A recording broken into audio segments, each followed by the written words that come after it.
Hello, ladies and gentlemen, and welcome to my top 25 week 8 review. A lot of stuff happened this week. Obviously, I've covered some of that in other videos, but like and subscribe and help a comment always helps. Let's get straight into this video. So, the first game of the week was the college game day, biggest game of the week by far. This one had it. I said Ohio State. I kind of was like, you know what, we're going to stick with the tradition of Penn State and Iowa or Ohio State. You know, like they typically result in a closer matchup with like from what I at least from my memory is like, oh, Ohio State comes back in the end, ends up beating them even though Penn State is like looks like the better team. They just churn Ohio State churns up in the second half. Nope, it was just all Ohio State all game. Really just dominant defenses just delivering blow after blow to each other. Drew Aller was horrendous. 18 for 42, 191 yards and a touchdown. Kyle McCord was pretty good, but mainly because he had somebody who performed outstandingly. Kyle McCord was 22 for 35, 286 yards and a touchdown. 11 of those 22 completions were to Marvin Harrison Jr. for 162 yards and a touchdown. So, yeah. When you have the best target in college football, it's hard not to, perform. It's hard not to put up good stats. Marvin Harrison Jr. is truly something else right now. I was not on the hype train. He is that good, though, after watching this game. It looked like it was a pretty close and competitive game. In the first half, Ohio State scored a touchdown and then Penn State kicked the field goal. Then we went in a half 6-10. I was like, low scoring game, but it's competitive. But it just got out of hand. It got out of hand. No scoring in the third quarter, and then Ohio State went up basically 20-6. And with 30 seconds left, Penn State would score a touchdown and go for a random 2-point conversion and fail it. So, the final score 12-20. Very defensive game. I don't necessarily want to dock Penn State points, although, yeah, there are chances of making the Big Ten championship might be out of the books now. But, this one really, I feel like, was determined by home field, and I feel like that's pretty obvious. If this was at Penn State, there would have been a whole bunch of momentum and way more hype for Penn State. The home field in these games, especially for Ohio State, Penn State, Michigan, they hold three of the largest stadiums in college football.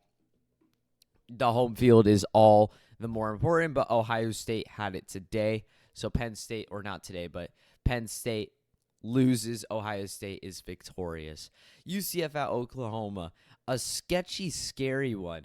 Now, I didn't realize that the UCF quarterback was out going into these games.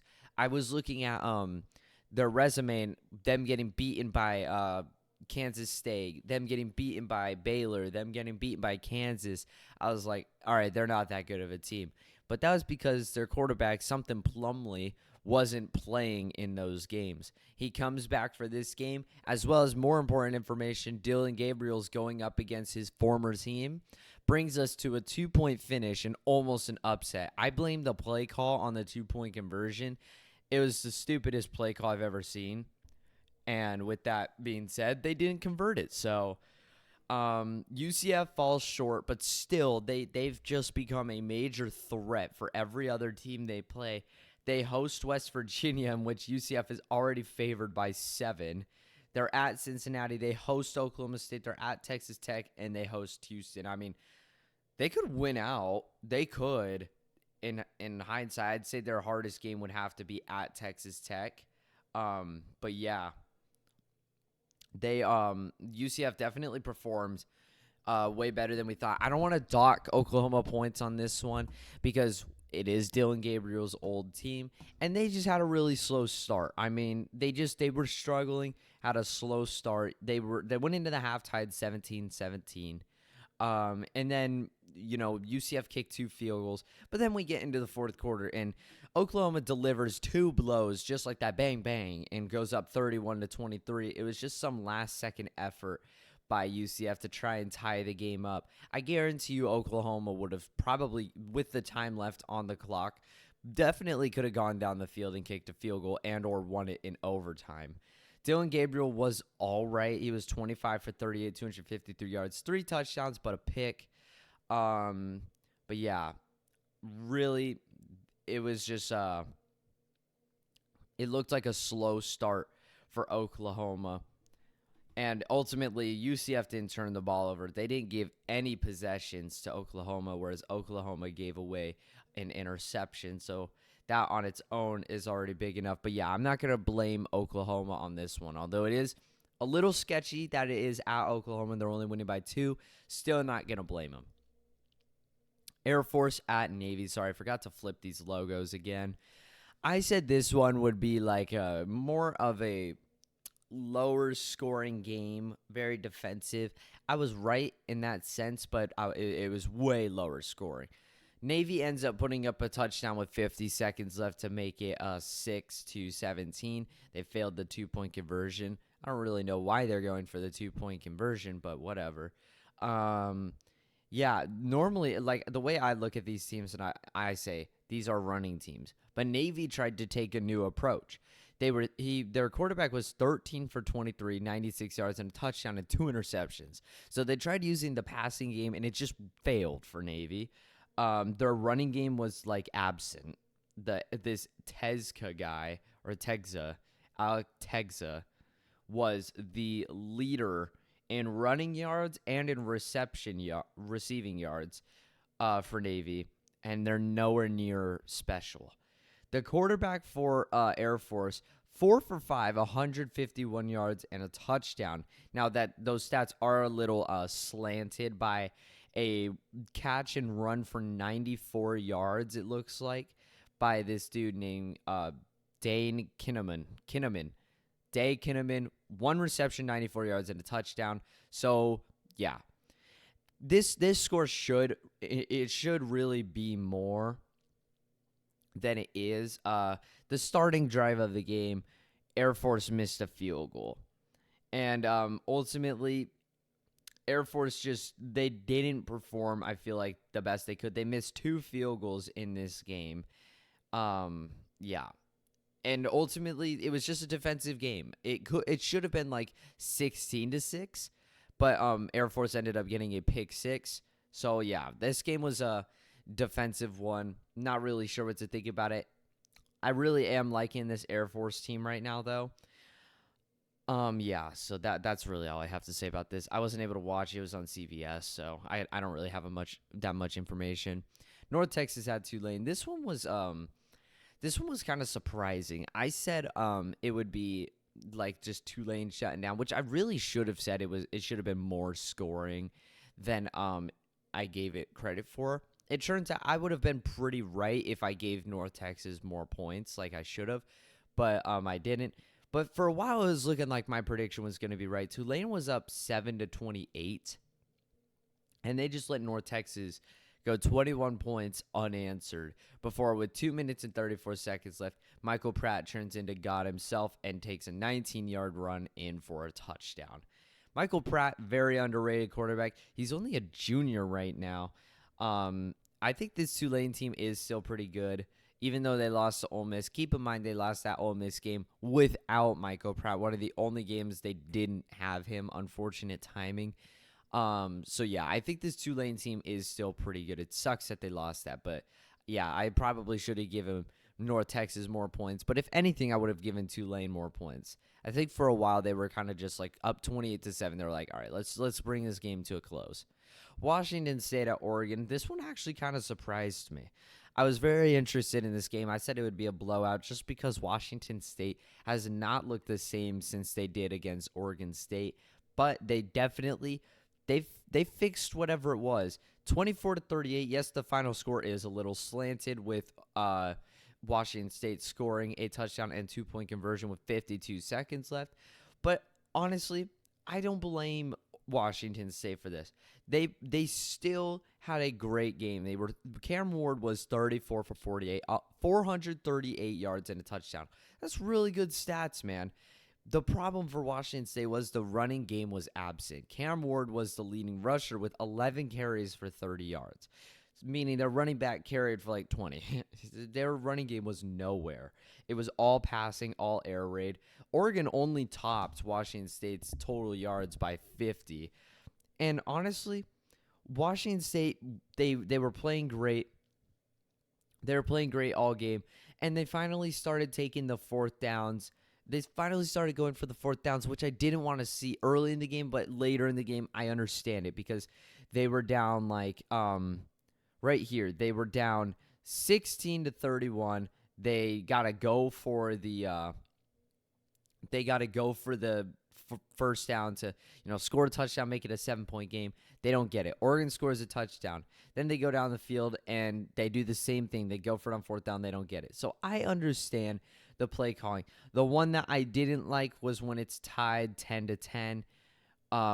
They were where? Let's see here. I can't find it. Whatever.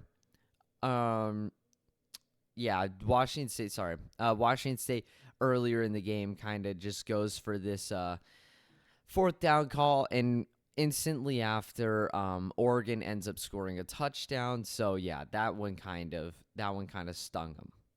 But Washington State played a pretty good game, pretty good ball game. I didn't expect it, even if it was a Washington State team that didn't get obliterated by U of A and pulled off the win against UCLA. I still would have favored Oregon in this one.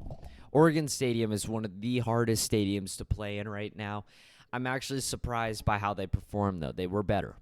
Tennessee at Alabama. Now, this one, the final score, my prediction was like pretty close. I mean, final score was 20-34. So it was pretty damn close. But the way things, bro, I can't stop burping. The way things looked this was not how it was going to turn out. The final score was 20-34. But going into the half, Tennessee was up 20-7. So it was like, wow, maybe Tennessee is a pretty good team. Nope. Alabama kicks it into overdrive. They go, what?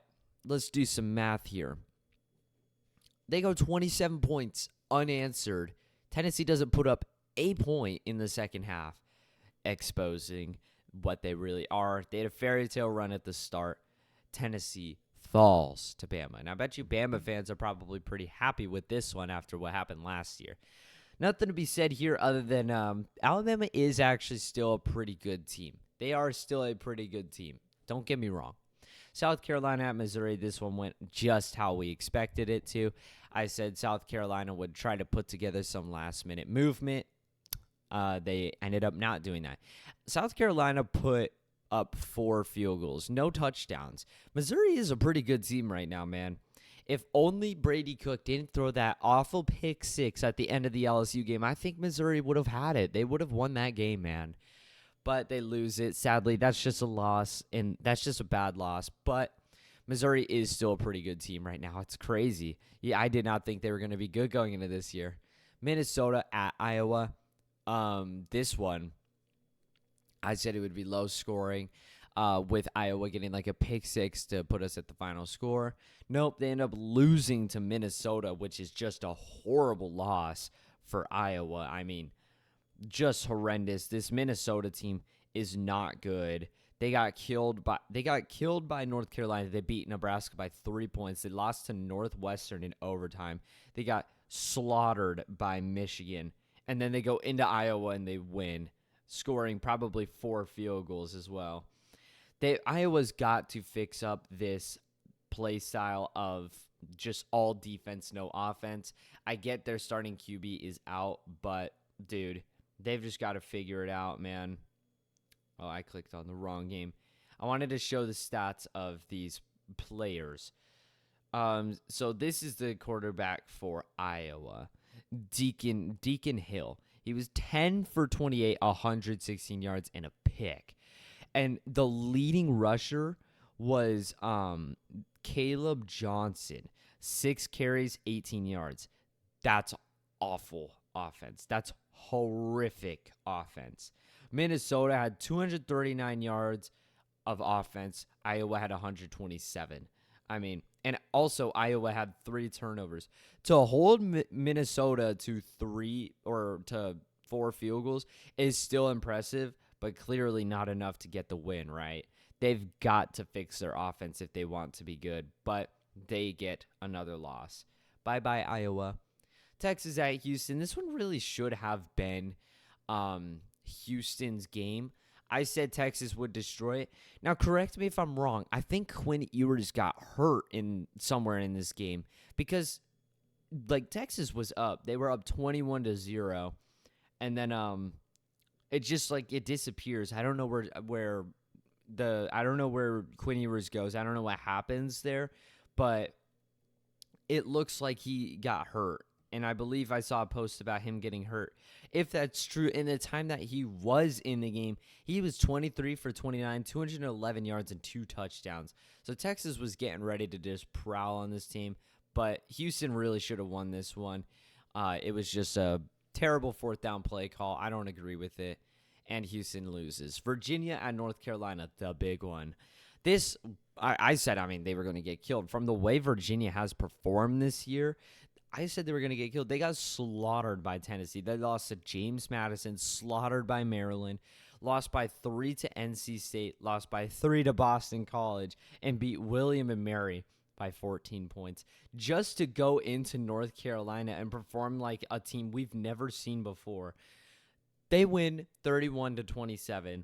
It's not even like it was low scoring and North Carolina was just churning the ball over, just being awful or anything. No, it was just a game. It was just a game. Virginia's quarterback was 20 for 30, 208 yards, a touchdown, and a pick. Their running back was 14 carries for 67 yards. Look at this dude for Virginia. Malik Washington, 12 receptions, 115 yards, and a touchdown. Talk about favorite target. He makes up half of Muskett's stats, the quarterback for Virginia. Drake May was 24 for 48, 347 yards, 2 touchdowns, and a pick. Really, really good stats for him. Although the pick is kind of shit, and he's 50% on his passes. But Devontae Walker, I think that's just Tez or something like that, was he caught 11 passes, 146 yards, and a touchdown. Running back was 19 carries for 112 yards. Both teams put up stats. It's just for whatever reason. North Carolina wasn't able to find the end zone. And I believe this would be why. 1, they threw a pick. 2, they were 0 for 2 on 4th down efficiency. 3, they were 4 for 13 on 3rd downs. And 4, they had 58 yards of penalties. So I think a lot of those 3rd downs were converted but penalized for a hold or something like that, because North Carolina has 50 more yards than Virginia. There's no reason they shouldn't be putting up more points. But they don't. And they end up losing to Virginia, dude. Really bad loss for North Carolina.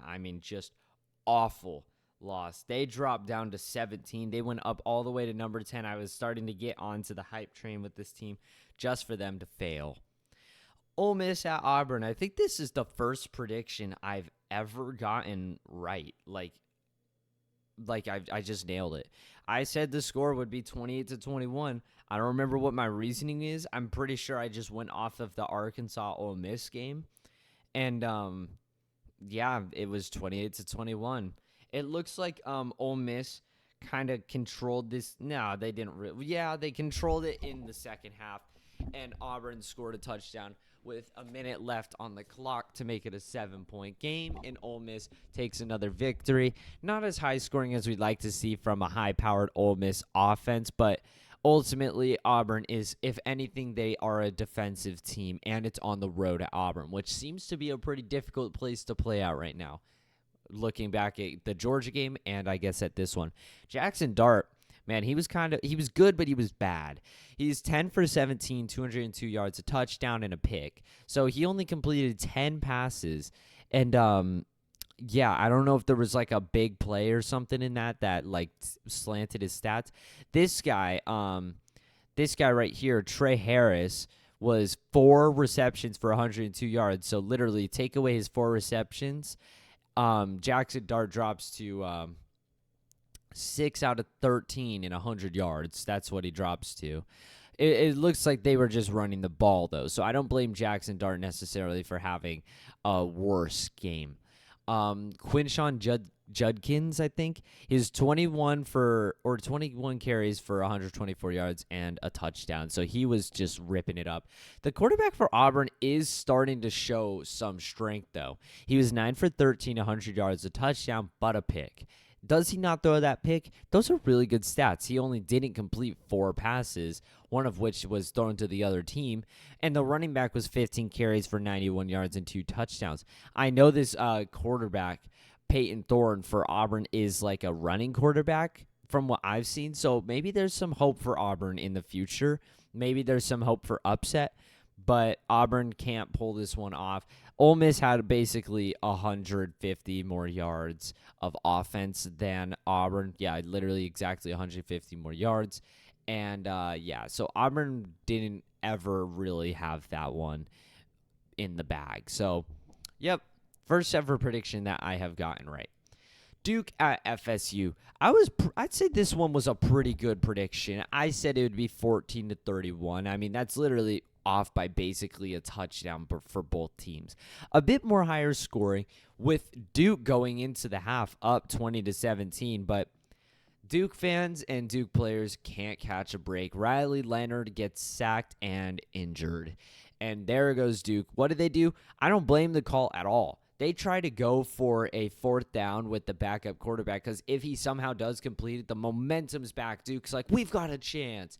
As well as they go up 27-17. What does the quarterback do? He throws it too far from the open Duke player. It goes incomplete. And now that was pretty much it. Florida State just took off from there. The hype was in their team. They probably recognized Riley Leonard's out. They failed a 4th down conversion. It's our ball game, and they just took off. 4th quarter, you see a total of 21 points scored by Florida State to give us the final score 38-20. Florida State is a very good team right now, dude. They are a pretty sick team. Look at all their final scores. They haven't gone under 30 points. The closest games they got to going under 30 points was against Boston College and against Clemson. Those were the closest games. Other than that, they've just been prowling, destroying every team in their path. So Florida State, man, they are a really good team right now. Michigan and Michigan State. Dude, this one's sad. I mean, like 2021, we saw a Michigan State team who went 2-loss with the win over Michigan. We were all like absolutely stunned by it. And then they get killed by Ohio State, and then they lose to Purdue. So they're still a pretty good team, but they just miss it. Just for them to just fall apart in the next years. I said it would be an annihilation. It was even worse. 49-0. Man, that's just got to hurt. And it was at Michigan State. Michigan State drops to 2-5. Yikes, man. They're awful. They're truly terrible. Army at LSU. Somebody explain to me why LSU's got Army in the middle of their fucking schedule. I don't know why I gave Army 17 points necessarily. Probably because LSU's defense is hot horse shit, but 62-0. Like, all right, LSU for sure, buddy. Whatever. Random game. Utah at USC. This one was absolutely amazing to see. I'm something one might call a USC hater because, I'm an ASU fan and I don't like USC. Utah pulling this off was unbelievable. They were up 28-14. They let USC climb all the way back in and take a 1-point lead with 1:46 left, and then they failed the 2-point conversion. But Utah doesn't give up there. Here's my prediction. I said it would be like a more scoring game just because USC's defense is horrible, but USC's offense is one of the better offenses in the league right now. So this would it be? No. Utah takes the dub. They kick a last-second field goal from 38 yards out. Utah upsets USC on the road. Insane. I mean, truly crazy. The line for this game was 7.5 USC. So, yep. If you look at the graph at the end, it's kind of funny. I don't think it ever. Yeah, it literally says at the end of the 4th quarter, USC obtains a 100% chance to win the game, but they didn't win the game. So Utah broke all statistics in this one, apparently. Taking the dub and knocking USC down to number 24. Can you believe they were number 5? man. UCLA at Stanford. UCLA, they took care of business. I thought this one would be a little bit more closer. Stanford possibly putting up some fight after their amazing comeback win against Colorado the week previous. I was like, maybe they'll have some momentum going into this game. Wrong.